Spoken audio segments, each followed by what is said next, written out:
Hi there, Manchester University Careers Service here.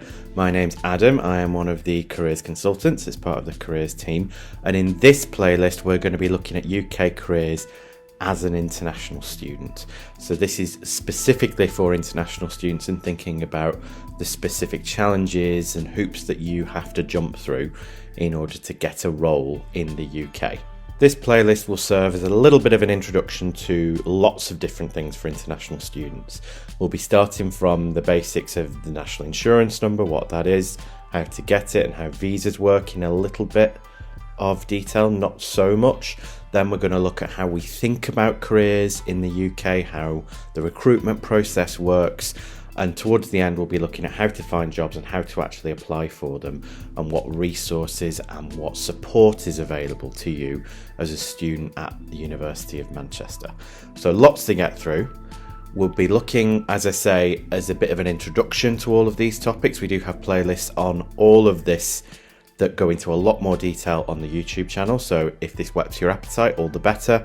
And we will be looking in some but not masses of detail in terms of the visas. We do have other support for visas that I'll mention throughout this playlist and throughout this particular video as well.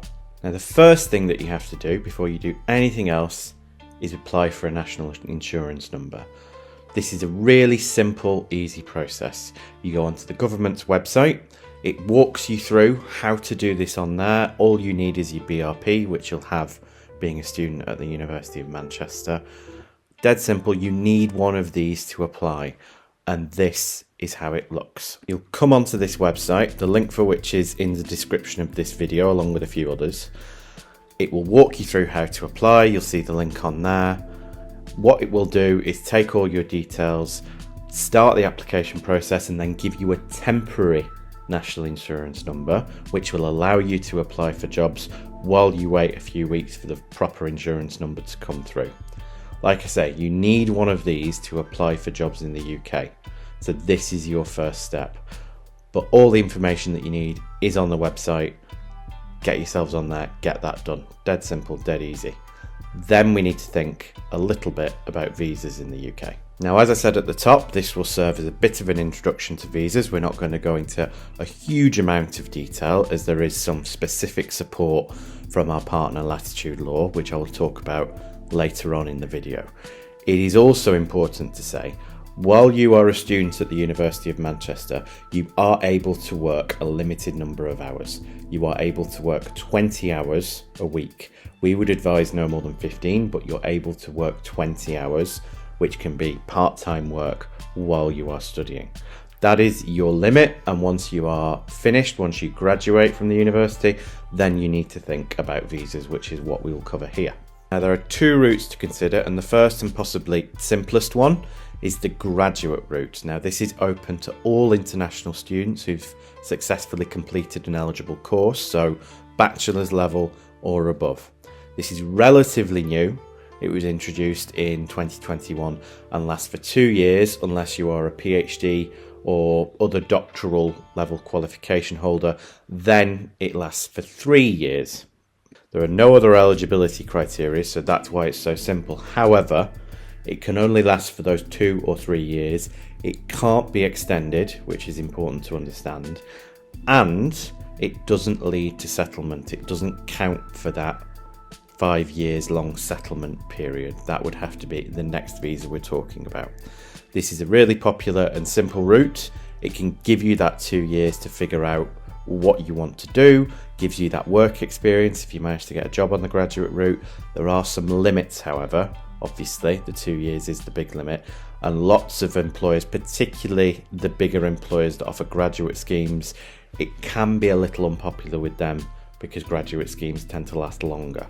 So for that, we're then looking at the second type of visa. The second type of visa is the skilled worker visa, which is quite a bit more complicated than the graduate route, in that there are many more requirements that need to be satisfied in terms of the salary thresholds, the English requirement, the eligibility of the actual job, and probably the biggest one, this needs to be sponsored by the employer. And the employer, in order to do that, has to have a sponsorship license. There are some advantages to this visa in that it counts towards the 5-year route to settlement that we mentioned earlier that the graduate route doesn't account for. However, it is a little bit more challenging in terms of finding first those opportunities and those employers that can and are willing to sponsor you. Now, there's lots of support available for this. I've mentioned UKISA on the slide there. That is an external body that offers lots of support and information on that. As a starting point, it can be worthwhile having a look at UKISA to try and get your head around some of this, but there's also lots of support that the University of Manchester can afford you with our partnership with Latitude Law. Now, Latitude Law are a law firm that we've partnered with particularly for international students, and they offer talks on visas, which you'll see on the Career Connect platform. You'll see those events, and they also offer drop-ins and advice for international students about how to get that sponsorship, how the graduate route works. Like I said at the top, this is very much a introduction to this sort of thing. We can't go into too much detail here, but Latitude Law can. So definitely look out for their events, for their support. We also have support from eCareers Grad. This is the online platform that you can access through Career Connect. They offer guides on how to get sponsorship. You can check which companies sponsor, how many students they take each year, because those don't necessarily align. It can be useful to get a sense of which companies to target, and all sorts of other support. And we also have Going Global, which has country guides for jobs. So if you're interested in looking for jobs in different countries, that can be a really good starting point to get a sense of how this works in all sorts of other countries, not just the UK. We've also set up a LinkedIn group specifically for international students and graduates. This is a community for international students and graduates to hear about the support that we're offering, the events that we're offering. We're always offering new sort of support and events for international students and graduates, like our group guidance sessions, where we bring students together and talk about some of these issues. So get yourself on there and keep up to date with the kind of things that we are offering. It can be really, really useful and helpful. Now that brings me to the end of the first section of the playlist. In the next section, we'll be looking at how to think about careers in the UK, how it might be different from other countries, and how you can think about the kind of job that you want in order to start thinking about how to go for it.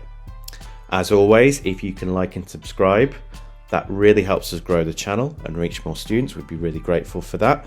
And I will see you in the next video.